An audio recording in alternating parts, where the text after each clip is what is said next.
Mettupalayam market காய்கறிகள் விலை நிலவரம். தேதி செப்டம்பர் 14 2025. கேரட் ரூபாய் 30 முதல் ரூபாய் 63 வரையிலும். பீட்ரூட் ரூபாய் 10 முதல் ரூபாய் 45 வரையிலும். முட்டைக்கோஸ் ரூபாய் 8 முதல் ரூபாய் 14 வரையிலும்.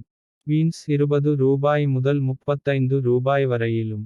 வெண்ணி புஷ் ரூபாய் 30 முதல் ரூபாய் 45 வரையிலும். முள்ளங்கி ரூபாய் 10 முதல் ரூபாய் 20 வரையிலும். சவ் ரூபாய் 4 முதல் ரூபாய் 10 வரையிலும். சிவப்பு முட்டைக்கோஸ் ரூபாய் 15 முதல் ரூபாய் 25 வரையிலும். டர்னிப் ரூபாய் 20 முதல் ரூபாய் 50 வரையிலும். நூக்கல் ரூபாய் 10 முதல் ரூபாய் 30 வரையிலும் விற்பனை ஆனது. இது மேட்டுப்பாளையம் மார்க்கெட்டின் இன்றைய விலை நிலவரம். இது முழுக்க மொத்த வியாபார விலை. மேலும் இது போன்ற மார்க்கெட் விலை நிலவரங்களை தெரிந்து கொள்ள நம்ம TN Farming சேனல் ஐ சப்ஸ்கிரைப் செய்து கொள்ளுங்கள். நன்றி வணக்கம். எஸ்.